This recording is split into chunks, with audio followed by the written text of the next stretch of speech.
And now I am tasked also to introduce my boss.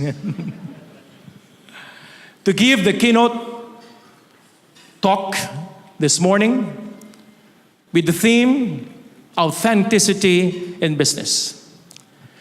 He is the Archbishop of Manila, the President of Caritas Internationalis. Caritas Internationalis is the global agency of the church doing mercy globally. And he is also the chairperson, Board of Trustees of Serviam Catholic Community Foundation. Ladies and gentlemen, let's welcome Cardinal Chito Tagle.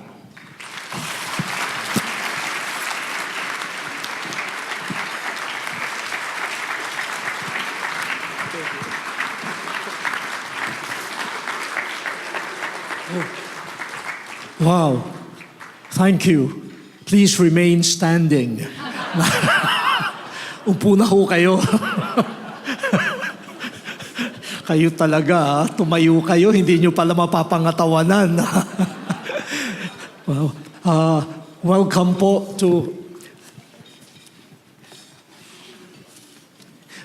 to the third edition of the Serviam Servant Leadership Conferences.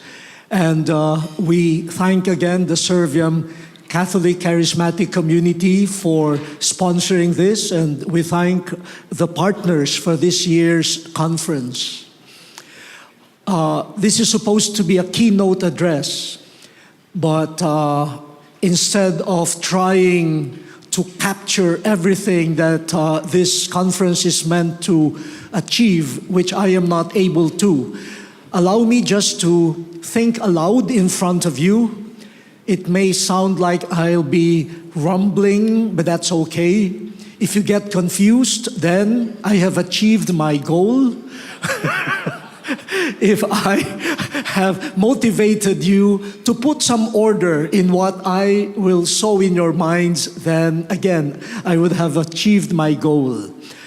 I am before you not as a business person, even, well, I have Chinese blood, so I don't need to go to business school.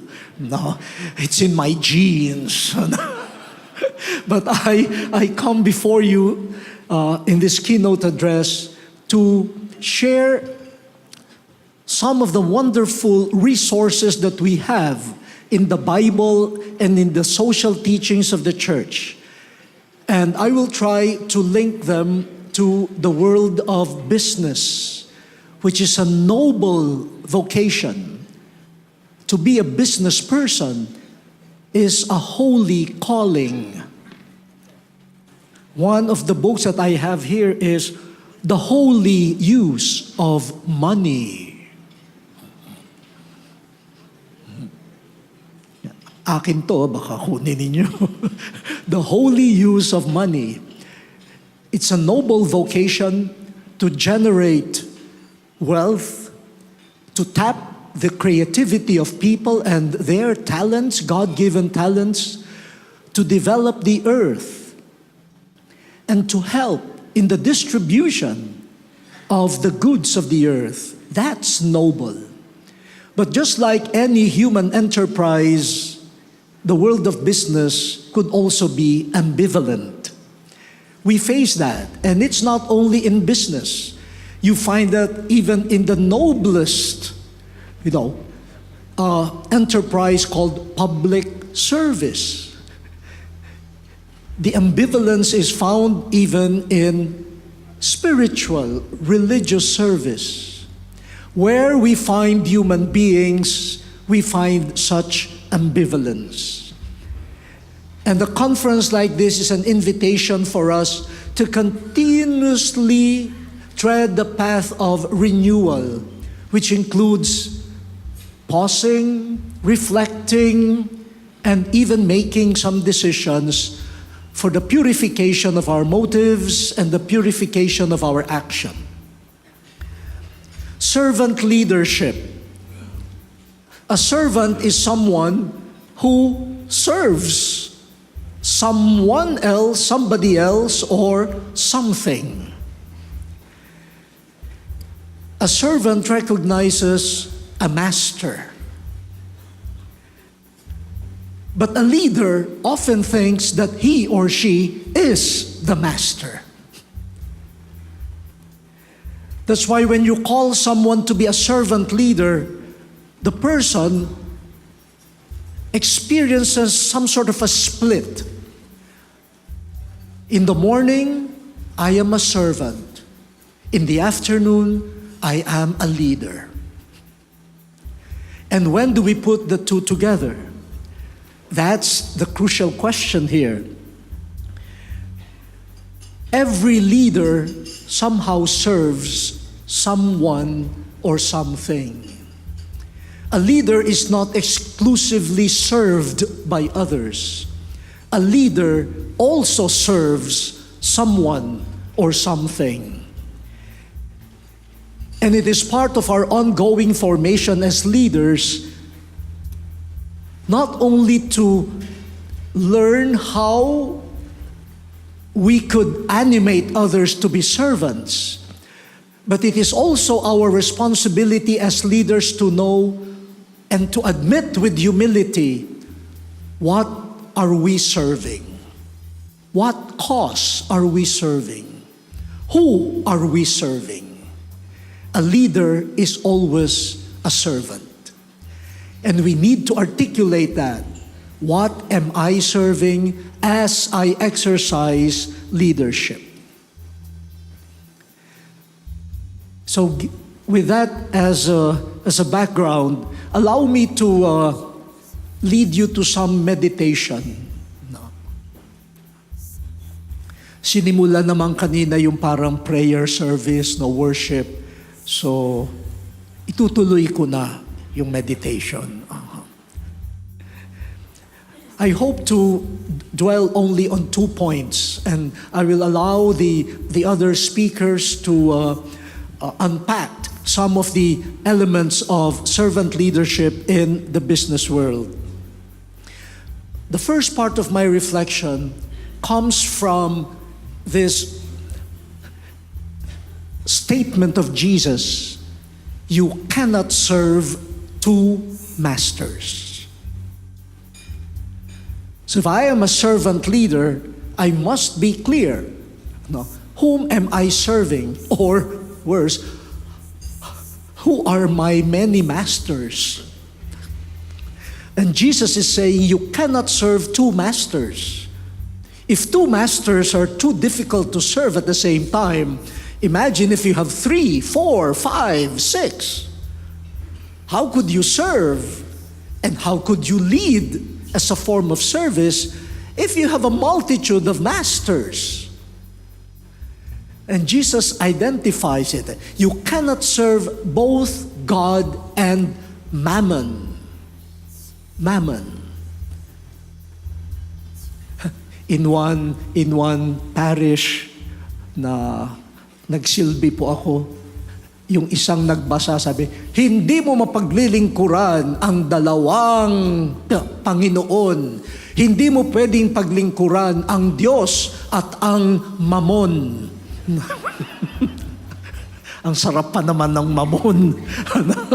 Ang sarap. Here, I would like to share with you some ideas, no, not mine, but let me be the mouthpiece of Father John Hoffey, the author of this book that I showed you, The Holy Use of Money. When Jesus talks about mammon, the root of the word mammon is not just money. No, when you talk of mammon, it is that in which one puts one's trust.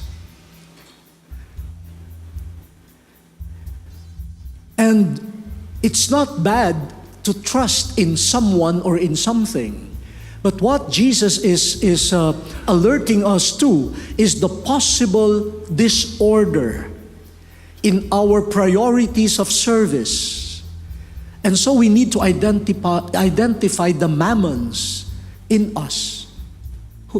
And there are symptoms that Jesus points to what is called the mammon illness, distracting us in our true service. What is it that causes me disorder in service? And one of the possible mammons is wealth, is money. What are the symptoms of what we call mammon illness? The first comes from the Gospel of St. Luke, where Jesus says, "Why are you worried about what you will eat, what you will wear?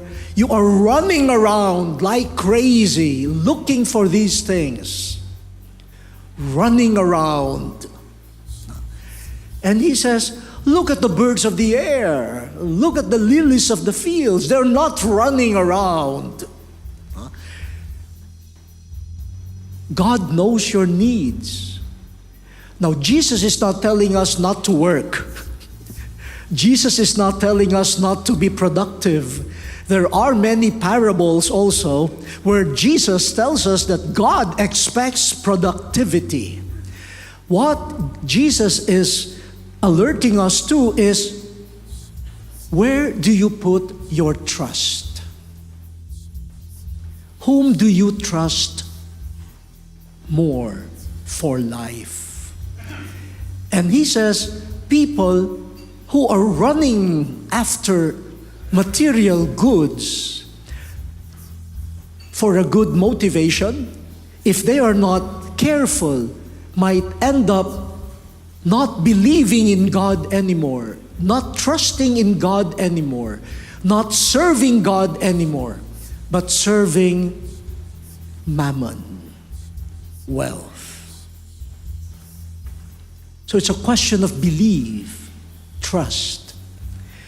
The second symptom, according to Jesus, is numbness. If I get so comfortable with my wealth, if I am able to sustain through my sheer efforts a comfortable life, I might become numb, indifferent to other people, to creation, to society.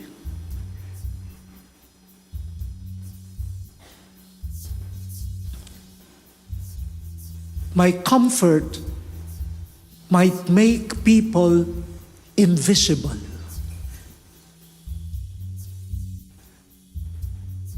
And I take care of my wealth and forget that I have a neighbor that I need to take care of.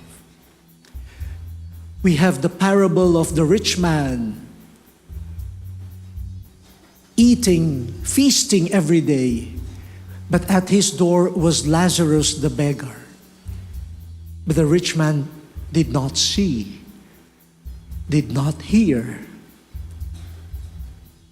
Jesus is just telling us, be careful and be humble in admitting when numbness towards others starts to set in. There is another author that says, when we are consumed by wealth, and wealth consumes us, we lose the personal form of thinking, and everything becomes a commodity, a thing. The commodification even of human life.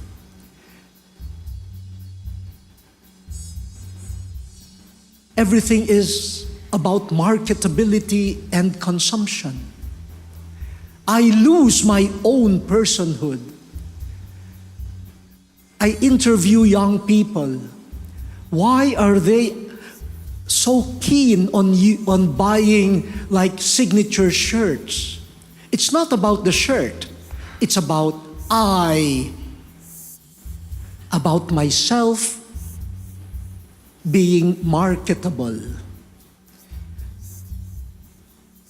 Will I be accepted by my friends? Will they buy me as a friend? And so even actuations, no, are meant to promote my marketability. But am I an object or am I a person? You must have heard this from me a number of times. No, when I was a deacon, before becoming a priest, I would go to barangays and barrio chapels for Bible services with communion, since a deacon could not celebrate Mass yet. But at that time, no altar boy or altar girl wanted to come with me. Then I became a priest. Wow! Father, sama kami ha, sama kami. Kasi medyo marketable na ako. Kasi may merienda na yung pari. Eh di makakamerienda rin sila. Yung deacon, di naman pinapamerienda yan eh. So, ka lang eh. Libreng tricycle ka lang yan eh. So, medyo tumataas siya ganyan. And then I became a bishop. Wow. For my so-called pontifical masses, I would have 10, 15 servers. Meron pa nga na magvo-volunteer, Bishop, ako na lang ang tagahawak ng panyo mo para pampahid ng pawis mo. Wow, talaga. Tumataas ang market value ko eh. O Bishop eh. Eto na. Naging kardinal ako. Buong Imus Cavite nagsasabi, kamag-anak kita eh. Kamag-anak kita. Talaga po? Oo. Tiya ako nung labandera ng tiya mo doon. Di magkamag-anak tayo. Everyone wanted a piece of you. Everyone wants to, parang establish a connection with you. Nung seminarista ako, wala naman nagpapapicture sa akin eh. Ngayon,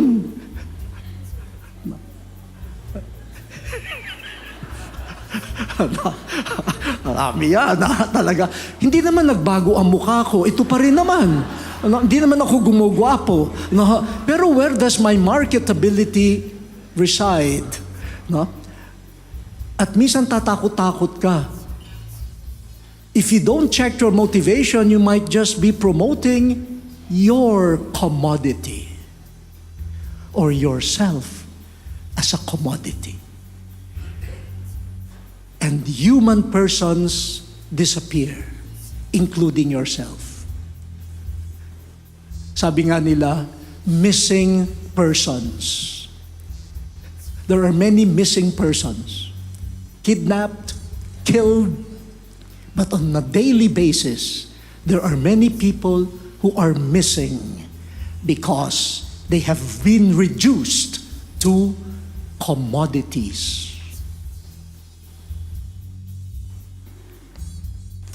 And the third symptom of this service of mammon is schizophrenia, a split consciousness. That's why Jesus said, you cannot serve two masters. You will be faithful to one and pretend to be faithful to the other. When in fact it is not true service that you are rendering to the other. It is a pretension.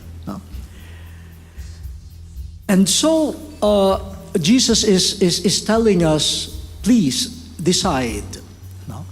Please decide, whom are you serving?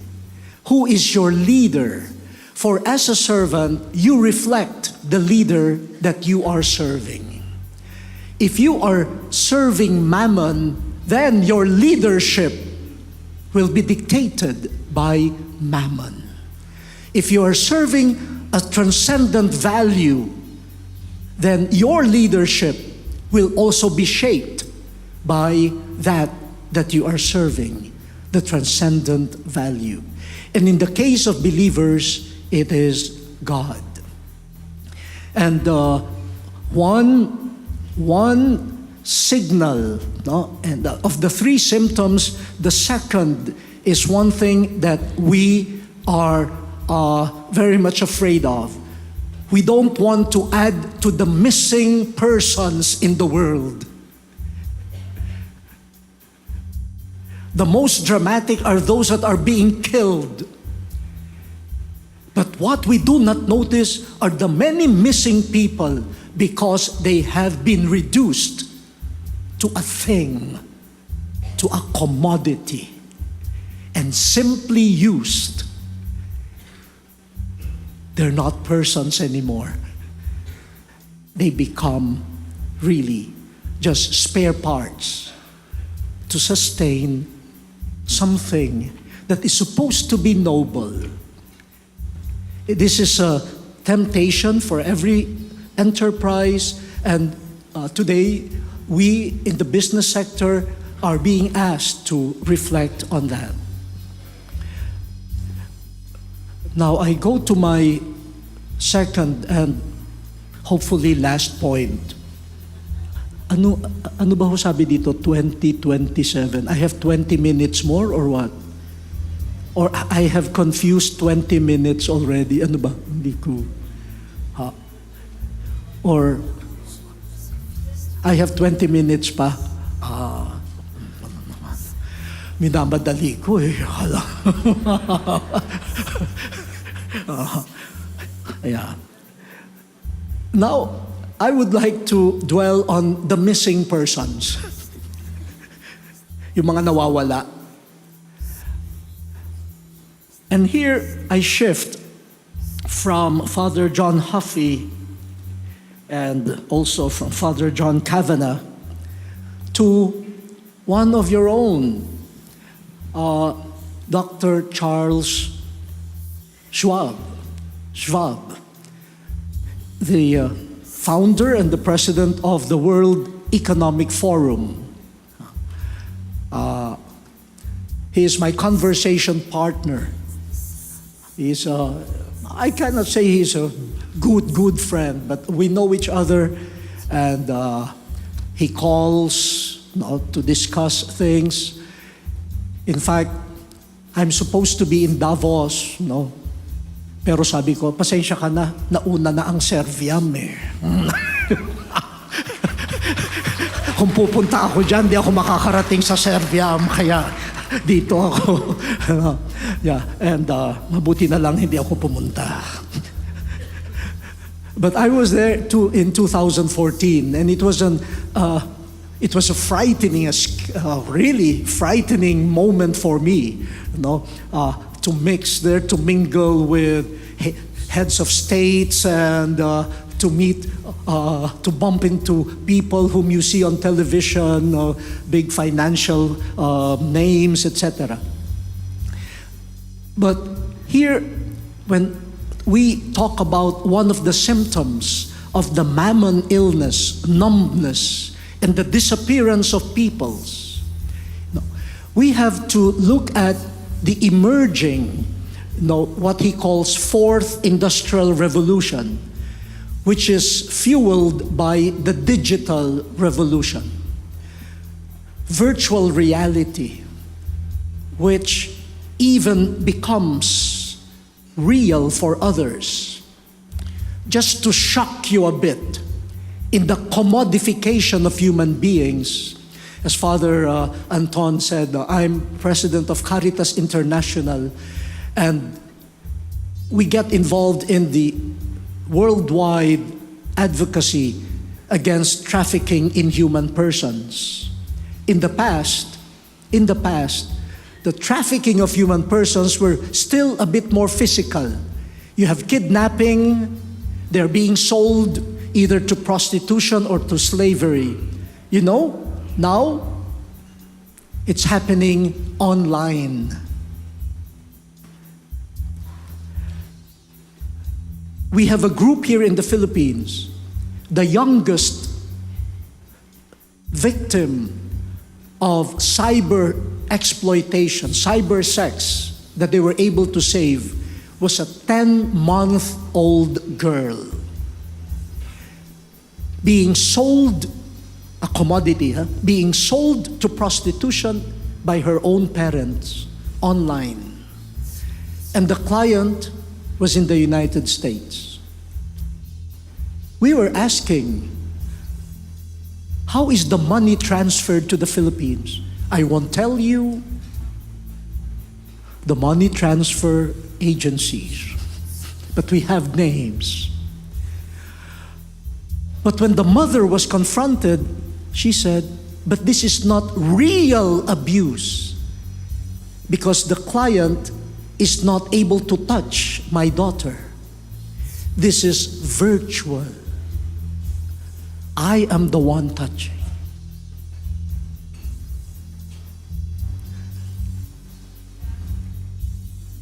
Business is radically being changed by the digital revolution. And I suggest that you read Dr. Schwab's book, The Fourth Industrial Revolution. I don't know whether there are courses being offered here now. You might want to offer it. Industry 4.0.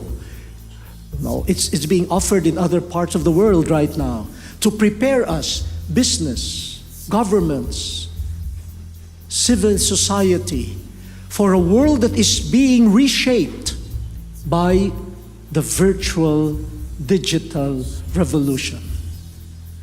They say that by 2025, in big cities, there will be more driverless cars than cars that require drivers. They say auditors, accountants will lose their jobs kasi programs na lang daw can do that. They told us that the civil registry offices could even disappear kasi yung mga titles of land pwede nang maano yan, and robots are more efficient now than human beings. Human beings can choose to be insensitive, but the sensors detect whether there is something in front of it and avoids it. Another form of the disappearance of human beings. And even art is getting changed. Whereas before you have a big blob of marble or a piece of wood and you chip off, subtraction, so that the statue would come out. Now it is addition through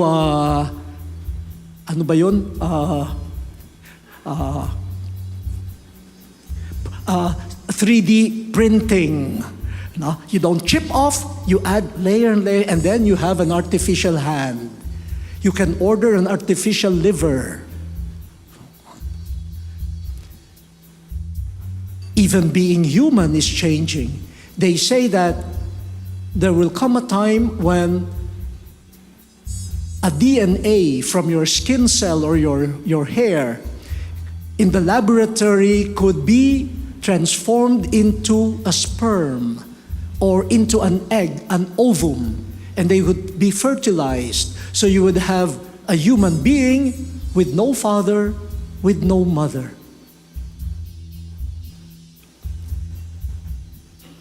And you have business being redefined. A car is 40% electronic. It is like a computer. It's 40% computer. So everything. But how do we prepare for it? How do we prepare for this new world? And all of us must study. Here I borrow from Dr. Schwab, and I asked his permission if I could share with you his ideas. In fact, I was so fascinated, I had to ask Dr. Schwab, are you really an engineer or an economist? Because at the end of your book, you sound like a pastor. And I am an engineer.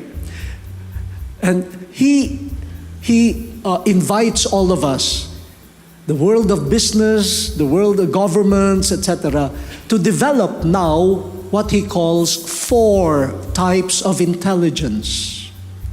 First is contextual intelligence, the patience to understand difficult contexts.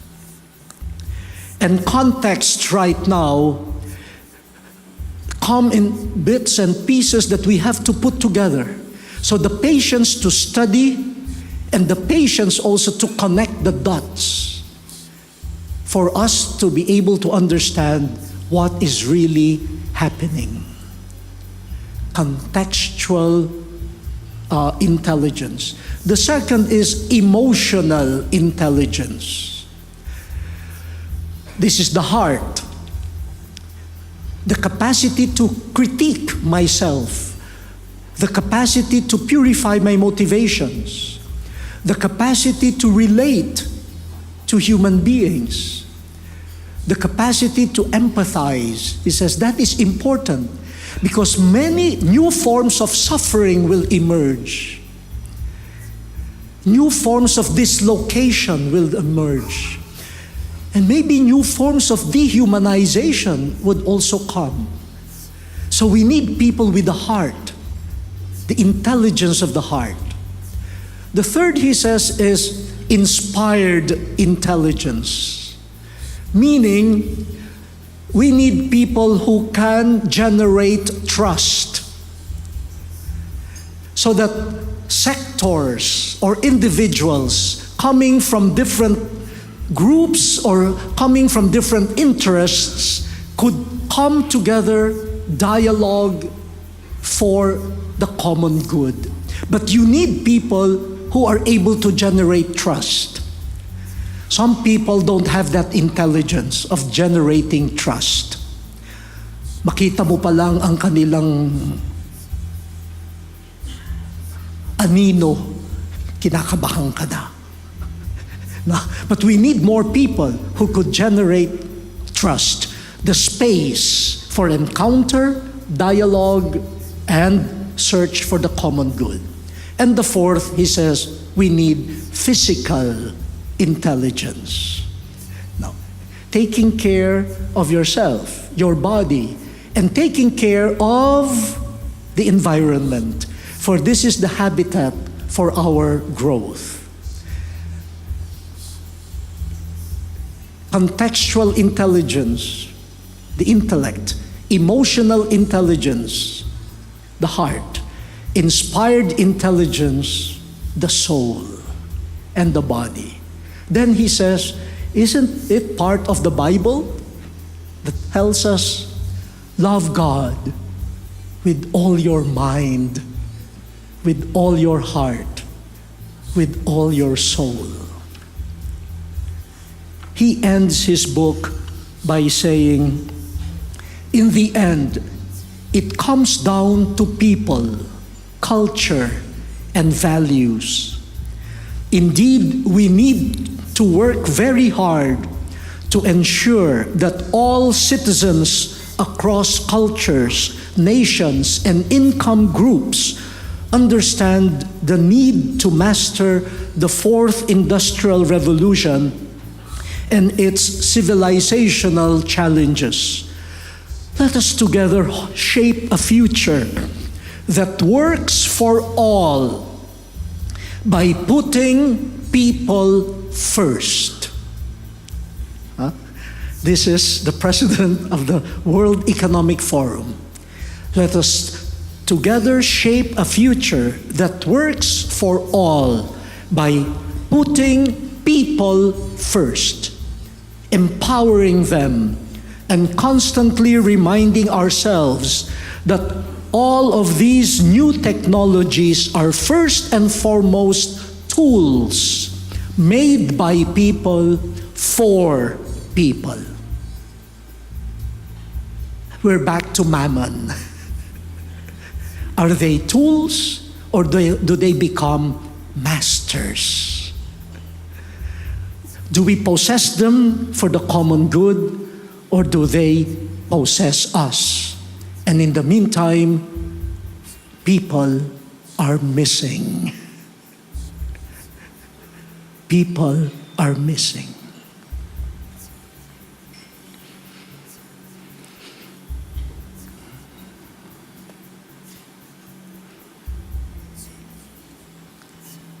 Bakit ho kayo tahimik? Nakatulog na ba kayo? So I'm trying to weave Bible and the fourth industrial revolution.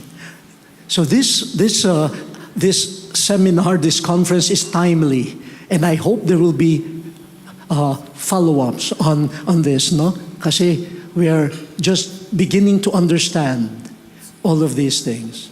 But it's heartwarming to hear someone like Dr. Schwab saying, people first. People first. Without them, then our enterprise amounts to nothing. I end with a story about people first. As Father Anton already said, I work for Caritas International, and because of that job, I go to different parts of the world. Not as a tourist, no. I go to places where disasters have struck. I go to refugee camps and detention centers. No. My last visit to Lebanon, to Beirut, I met with the Caritas volunteers. And you know, Lebanon is a small country of 4 million residents. But right now, they are hosting 2 million refugees. So 1/3 of the population now is made up of refugees from Syria, Iraq, etc. Ganito po, when I had a meeting with them, around 200 of them, I saw how weary, how tired they are. Now, it's not easy, going to all of these places, meeting people, hearing horrible stories of war, of human trafficking, of human smuggling. If you're not careful, you could become cynical. You might lose your faith in God and in humanity. So I asked them, could any one of you tell a story of hope? All the stories are quite depressing. In your work, do you see something that could uplift us? And one woman raised her hand. I know her. She works in that section of Caritas, serving the detained illegal migrants. She brought me to the detention center, and I saw more than 30 Filipinas who were undocumented, working there, and so they were arrested. That's her job, this Lebanese woman. And she said, my work is tiring, the pay is, decent, but it will not make me a millionaire.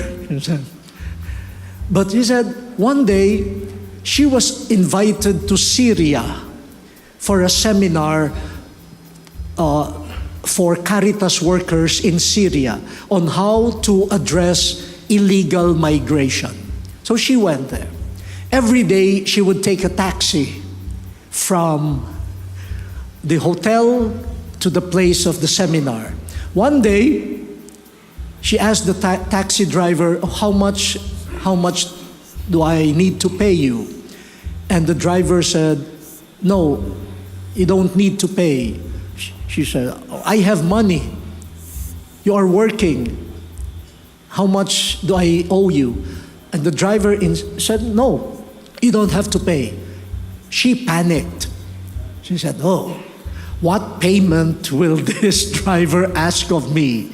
So she said she was almost screaming, said, I have money, I can pay you. How much do I owe you? And the driver said, "How can I accept money from Caritas?" "How did you know that I work for Caritas?" He said, 3 years ago, I was in prison in Lebanon as an illegal migrant. You visited the detention center regularly. I saw you there. One night, I was in pain. I asked for medicine from the guards, but they did not give me. You passed by. I asked you for medicine. You gave me medicine. And I slept very well that night. But I was not able to thank you. So now I say, thank you.